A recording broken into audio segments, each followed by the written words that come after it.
Thank you. Pretty. Oo naman. Grabe, taga-Leyte. Oo, yes. Halika. From Tacloban po. Kaya nga, Taclob. Oo. Kailan ba ako? Nung summer, nandun ako. Laging Oo. maulan sa inyo, no? Sobra. Parang- Pero at least nakapunta ako dito. Kaya nga, Oo. kailan ka nagmamanila?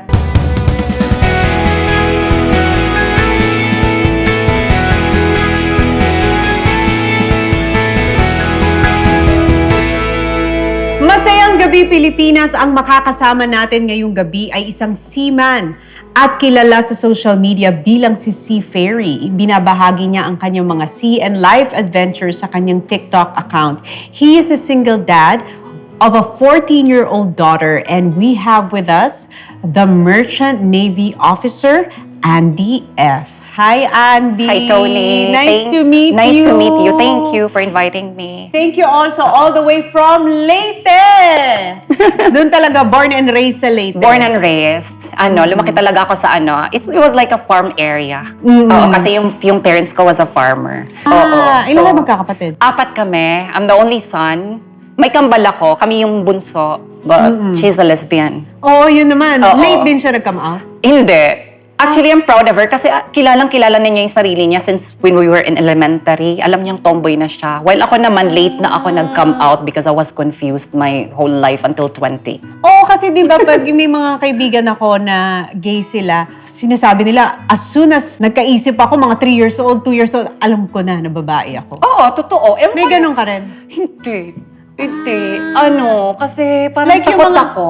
Oh. Takot ako mag-come out because I'm the only son. So, nandun yung pressure from my father na sinasabing hindi ka pwedeng maging bakla kasi nakikitaan nila ako ng pagkamalamya or something Malambot. malambot. Tapos, sabihin na nga, iniisip ko na lang na parang, maybe nakuha ko tong gesture na to sa mga kapatid ko. Kasi puro babae. Oo, I'm surrounded with girls. Si mama, very close ako. So, parang sabi ko, siguro hindi ako bakla. Gesture ko lang, na-adapt ko from my sisters. Si Andy, nung bata pa, parang napapansin ko sa kanya na medyo malambot. Tapos sa school naman, napapansin ko mga babaeng kalaro niya. Sa bahay naman, medyo malayo kami sa mga kapitbahay. Mga ate lang niyang nakakalaro niya. Ano relationship mo sa daddy mo growing up? Growing up, medyo siya, quite strict, pero in a good way, na parang mag-aral ng mabuti. Tinuro niya ako mag-araro, how to do farming when I was a kid. Kasi sabi niya, if hindi mo tapusin yung pag-aaral mo, ito yung bagsak mo, mag-aararo ka, dito ka sa farm natin magtatrabaho. That's why nagsipag talaga ako mag-aral, mapatapos yung sarili ko. Na ayaw mo kasi mag-aral? Ayoko ng farming. Pero hindi kasi, pag bata ka, di ba, yung sinasabi sa'yo na, malambot siya or meron na siya yung mga inkling. Yung mga parang may mga pahiwatig na. Sure? Na gay, di ba? Oo.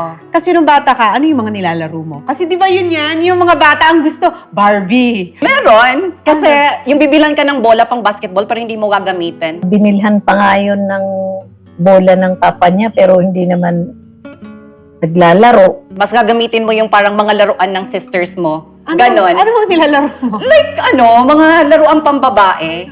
Tapos yung kambal ko naman, since lesbian siya naman yung baliktad kami. Siya yung mahilig sa mga, alam mo yung baril-barilan na made of bamboo. Bata pa lang Bata siya pa lang ganun. talaga siya. Tapos mahilig siya sa mga gagamba. While ako naman parang palya-palya lang. Siguro, iniisip ka na, no, hindi ako bakla. Siguro yun lang. Gusto ko lang ayoko ng basketball. Gusto ko lang ng Barbie. Pero hindi ako bakla. Yun yung iniisip ko when I was in elementary. Hindi kayo parang high school. nagsire-sirena? Hindi. Pero minsan pag nag-aaway-away kami ng mga ng mga kapatid ko, sasabihan nila akong bakla. Doon ako naaasar. It hurts na parang Nung bata ka, ginaganong ka sinasabihan na nila ako Ba't na ka nila bakla sasabihan ako. na bakla? Kasi sa gesture ko nga na parang yung the way ako magsalita, the way ako maglakad. Pero that time kasi hindi ko maintindihan kung ano yung bakla. Anong meaning ng bakla? Oo, kasi nung Bata. 80s, 1989 Oo, 1989 ako kasi ako. Tapos 80s tayo, hindi masyado pa ganun. Tapos lumaki ako sa sa secluded area. Yung parang hindi ka masyadong exposed sa social media or sa movies kasi ang layo ng mga kapitbahay nyo. Nasa May TV farm. naman kayo nung lumalaki ka. Malaki na. Parang high school na kami nagka-TV. At wala kasi kami kuryente doon eh. during Ah, elementary. lumalaki ka. Oo, yung parang lamparilya lang. Oo, yun yung kinalakihan kong buhay talaga. So parang sa talagang probinsya. simpleng-simpleng buhay. Simpleng-simple na wala kayong Provincial life. provincial life nandun. But then it was a happy childhood. Yes. Marami akong natutunan. Oo, alam mo, lagi sinasabi yun ng mga lumaki sa probinsya, nung lumaki sila sa simple life, mas masaya daw ang buhay nila noon. Nung Totoo. simple lang. Kaya ngayon yung buhay ko ngayon, mas na-appreciate ko yung life ko kaysa sa life ko noon. Yung parang yun yung naging way sa akin para mas maging appreciative sa mga bagay-bagay na nakukuha ko, maliit man o malaki. Oo, kasi pag Oo. simple lang ang buhay mo, Diba? yung maliit na bagay nakakapagpasaya na sa'yo. Totoo yun. Ang nakikita ko sa kanya, mahilig talaga siyang mag-aral, parang maambisyon na bata. Marami siyang gustong marating. Marami siyang ambisyon. So, nung nasa school ka, pumapasok ka sa school, wala, dinideny mo yung feelings mo na hindi ka nagka-crush sa lalaki nung Hindi. grade school? Hindi. Babae yung crush ko. Nagkaka-girlfriend ako. Total na girlfriend na ano ko was 5. Tapos, naging daddy ka at a very young age. I was 18. Ano 18 na ako, years third year old. college. Anong nangyari? Dun Yung sa nangyari relationship doon, na yun? yun yung yung girlfriend ko na, actually family friends kami. Kilala ko na siya since childhood. Tapos nung college ako, sabi ko, this is the woman I wanna marry. She's the woman I wanna marry. Kasi, Kasi nakikita ko sa kanya, she's so beautiful. Alam mo yung sobrang gandang-ganda ka sa kanya na parang, siya yung siseryosohin kong babae. Parang, kasi sa mga pinagdaanan ko na mga relationship, yung parang siya yung masyadong kalma siya na babae. wife material. Wife material. Tapos, naging kami noon, mag-on kami. Open na rin kami sa families namin, pero hindi nila alam na may nangyayari na sa amin. You know what I'm saying? So, 18 years old. 18 years old. Siya din, and- 18. No. Ano? She was only 15. Ay! 15 years old siya noon. Nako, grabe. So, That's secret why, talaga. secret talaga. Secret. It was, medyo naging scandal siya. Kasi it was a small town, so kilalang kilala kami lahat ng tao. Oo, tsaka 15, minor. 15, and I was 18. Oo, so, And then, pero nangyari yung nangyari. She got pregnant. Tapos, yung reaction ko was, niyakap ko siya. And, siya, anong nangyari? umiyak siya. Tapos, sabi ko, it's okay. Kasi, matatapos na akong pag-aaral eh. Mabubuhay natin. Mabubuhay ko yung anak ko, mabubuhay din kita. Parang magbubuo tayo ng family. Kahit bata pa tayo. Yun yung promise ko sa kanya. Kaya ayun, tawa na kami ng tawa. Pero tinago namin for 3 months ha. Hindi namin sinabi sa parents namin. Oo, kasi pag 3 months kayo pa itago yung pag first Pero pregnancy. di ba parang lalaki na siya? Kaya Pag sinabi mo. Oo. Pero pag hindi mo inaamin, parang Totoo pala yun, no? Oo, Yung ganun parang din ako pag eh. inamin, Pag- doon na siya magbo-boom yung ano niya. biglang magpapahalata na Oo, siya. yan Pero na. hanggat hindi mo inaamin, parang sumasabay yung tiyan mo. sumasabay yung tiyan. So, 3 months, hindi nyo inaamin. Kailan Oo. dumating yung point na inamin yun na? After January na yun eh. Kasi nag-Christmas vacation, di ba, after school. Tapos may Christmas vacation. Tapos nung January, pabalik na ako ng boarding house. Yung nangyari, marami na akong mandadalang na-receive na message. Kababalik ko lang sa boarding house, paano nyo nagawa to? Anong ginawa nyo? Nung nakabuntis siya, parang inisip namin na baka hindi na niya matupad yung mga pangarap niya.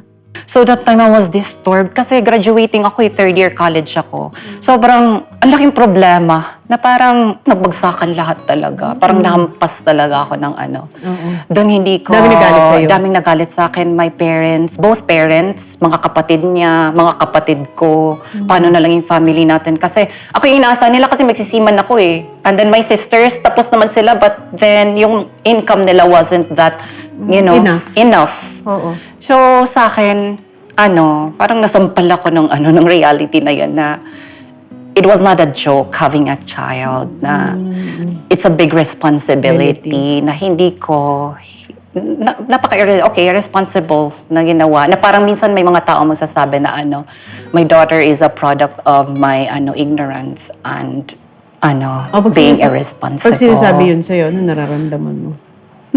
Yung masakit. Kasi, for me, she's a God's gift. Kasi minsan lang sa bakla magkaroon ng anak, diba? So, parang iniisip ko na, no, she's not a product of my ignorance. She's a God's gift. Bago ako nagladlad, binigyan ako ng gift para may there's someone who I can, parang meron kang safe place with her. Oo. Makikita mo yung yung mga sacrifices mo, yung mga ginagawa mo sa sarili mo, may mapatutunguhan, and that is for your daughter, yung mga sacrifice ko. Oo. So, 18 years old, you became a father. Nabago na yung buhay mo. Nabago na yung buhay ko. Baka totoo nga na bakla ako kasi attract ako sa same sex. Ayokong magsinungaling sa kanya.